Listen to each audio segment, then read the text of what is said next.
Bienvenue dans cette nouvelle vidéo de la série 10 minutes théologiques. Elle a pour titre « Le Saint-Esprit donne des dons spirituels ». Lorsque j'étais adolescent, j'avais entendu dire dans l'Église que l'on devait demander les meilleurs dons au Saint-Esprit. Et pour moi, les meilleurs dons, c'étaient les dons de miracles et de guérison. C'est donc cela que je me suis empressé de demander au Seigneur dans mes prières.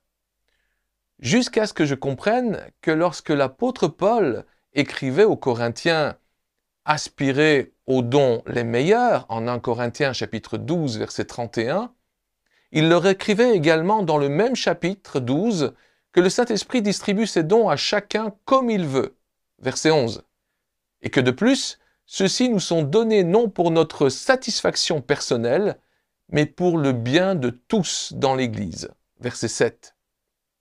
Dans le Nouveau Testament, le mot « don » traduit le grec ancien « charisma » qui dérive du mot « charis » qui signifie « grâce »,« faveur »,« bienfait ». Les dons spirituels sont donc des cadeaux que l'on ne mérite pas et qui ne dépendent pas de nos capacités naturelles puisqu'ils peuvent être reçus et exercés par n'importe quel disciple de Christ.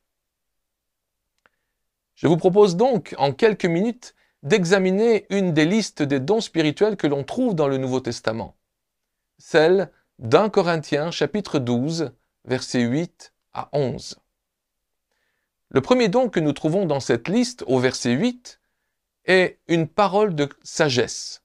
Il nous faut comprendre que par ce don, le Saint-Esprit accorde à un chrétien une petite portion de la sagesse de Dieu qui correspond à un besoin particulier et au bon moment.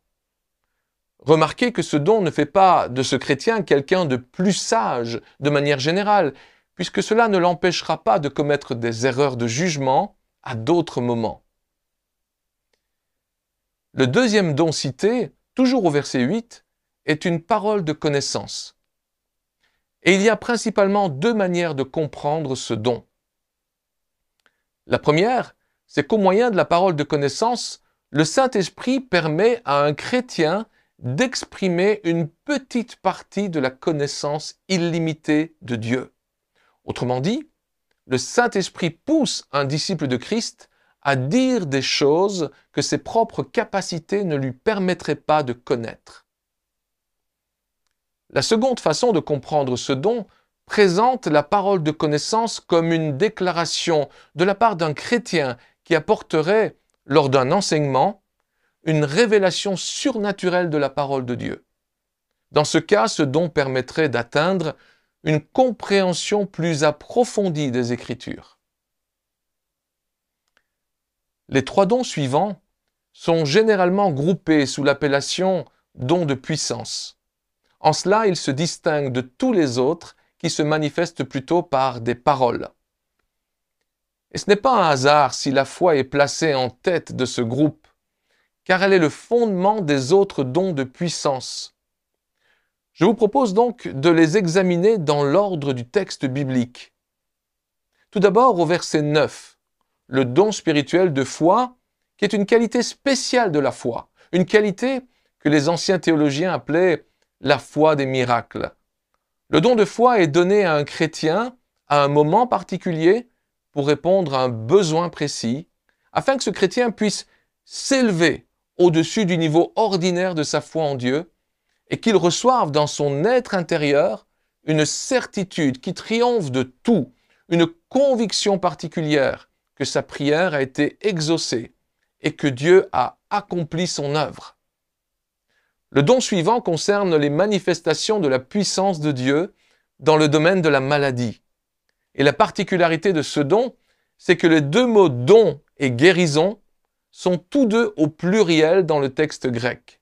Cela signifie probablement que toute guérison est le résultat d'un don particulier destiné spécifiquement à une personne malade. Autrement dit, le Saint-Esprit ne transforme pas un chrétien en guérisseur, mais il fournit un nouveau don de guérison pour chaque besoin qui se manifeste. Les dons de guérison ne sont donc pas un pouvoir illimité et absolu pour guérir toutes les maladies. Ces dons sont donnés à un chrétien et passent à travers lui pour atteindre ceux qui ont besoin d'être guéris. Venons-en au verset 10 et au don d'opérer des miracles qui occupent le milieu de notre liste. Le texte grec dit littéralement « les opérations des œuvres de puissance ». Ici, le mot puissance traduit le mot grec dynamis. C'est de ce mot que provient notre mot dynamite. Or, la dynamite est un explosif dont la puissance est extrêmement forte. L'idée principale de ce mot est donc la puissance de Dieu agissant dans et par le moyen de l'Église. Par conséquent, le don d'opérer des miracles se manifestera par des actes puissants et surnaturels qui dépassent de loin ce que pourrait faire un être humain.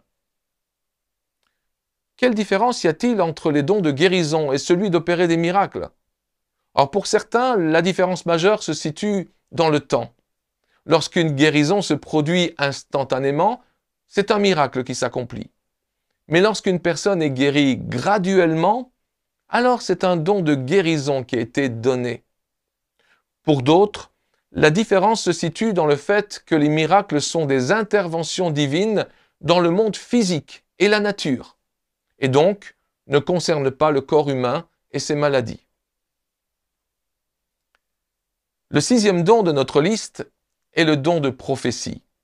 Dans son sens le plus large, la prophétie comprend toute parole inspirée par Dieu. Les prophéties telles qu'elles sont décrites dans le Nouveau Testament sont des messages spontanés, donc non préparés, inspirés par le Saint-Esprit, intelligibles, délivrés oralement au sein de l'Église réunie dans le but d'édifier et d'encourager le peuple de Dieu. Le don de prophétie était très répandu dans la première Église, mais le prophète du Nouveau Testament occupait une position très différente de celle des prophètes de l'Ancien Testament. Par exemple, en tant que prophète, Samuel n'était pas seulement le porte-parole de Dieu, puisqu'il était aussi le porte-parole du peuple quand celui-ci voulait s'adresser à Dieu. Le prophète de l'Ancien Testament faisait donc fonction d'intermédiaire entre Dieu et son peuple. Depuis la Pentecôte, c'est le privilège de tous les disciples de Christ d'être conduits par le Saint-Esprit. Nous n'avons donc plus besoin de prêtres ni de prophètes comme intermédiaires entre nous et le Seigneur. Si dans l'histoire de l'Église, le don de prophétie a été souvent combattu, c'est que l'on craignait le fanatisme de certains prophètes, ainsi que leurs fausses inspirations. Voilà pourquoi, pour nous garantir de l'erreur, nous devons soumettre toute prophétie à ce que la parole de Dieu enseigne. Venons-en au don suivant de notre liste. Le don du discernement des esprits n'a rien à voir avec l'esprit critique ou l'intuition, puisqu'il ne s'agit pas du discernement des hommes, mais des esprits. Le mot « discerner » en grec signifie « juger à travers », « percer à jour ». Le sens premier de ce mot est de percer ce qui est extérieur afin de voir jusqu'au fond, pour pouvoir ensuite former un jugement. Le mot discernement fait donc allusion à une perception surnaturelle, qui fait une distinction entre les esprits, entre le bien et le mal, le vrai et le faux, afin de pouvoir prendre une décision. Le don du discernement des esprits permet, dans certaines occasions, de savoir par quel esprit quelqu'un est poussé à agir ou à parler. Après avoir cité une liste de dons spirituels extraordinaires, l'apôtre Paul en arrive maintenant au don favori des Corinthiens, le don de parler en des langues inconnues. Avant d'aller plus loin, il est important que nous fassions la distinction entre les langues que l'on parle pour sa propre édification et les langues qui sont un don pour l'édification de l'Église. Lorsqu'on passe en revue l'usage du parler en langue dans le livre des Actes et la première épître aux Corinthiens, on découvre que le parler en langue était toujours orienté vers Dieu. Parce que louer, prier, bénir et rendre grâce par le Saint-Esprit, après interprétation, suscite toujours la louange de l'Église et son édification. Cependant, d'autres estiment que le message en langue avec interprétation est l'équivalent d'une prophétie. Et ce point de vue est basé principalement sur un verset où l'apôtre Paul écrit « Celui qui prophétise est plus grand que celui qui parle en langue, à moins que ce dernier n'interprète, pour que l'Église en reçoive de l'édification. » 1 Corinthiens chapitre 14, verset 5. Venons-en au dernier don de notre liste. En général, l'interprétation des langues veut dire donner le sens ou un résumé de la déclaration en langue. Le verbe correspondant est souvent utilisé pour dire traduire.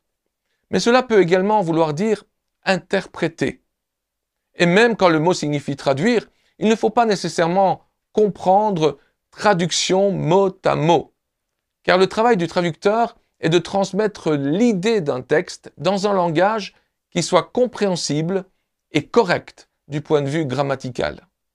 Il va de soi que le chrétien qui a le don d'interpréter ne connaît pas la langue du message, mais qu'il en reçoit l'interprétation directement du Saint-Esprit sous la forme d'une vision, d'un fardeau, d'une suggestion, etc. Maintenant que vous connaissez un peu mieux les dons spirituels, je vous invite à les demander dans vos prières.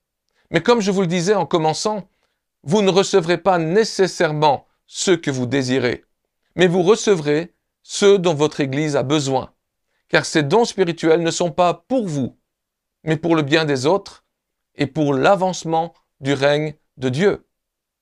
C'est pourquoi, une fois reçus, employez-les fidèlement et dans l'amour, car sans amour, ces dons n'accompliront jamais l'objectif pour lequel ils vous ont été donnés par le Saint-Esprit, c'est-à-dire glorifier Dieu et bénir l'Église de Jésus-Christ.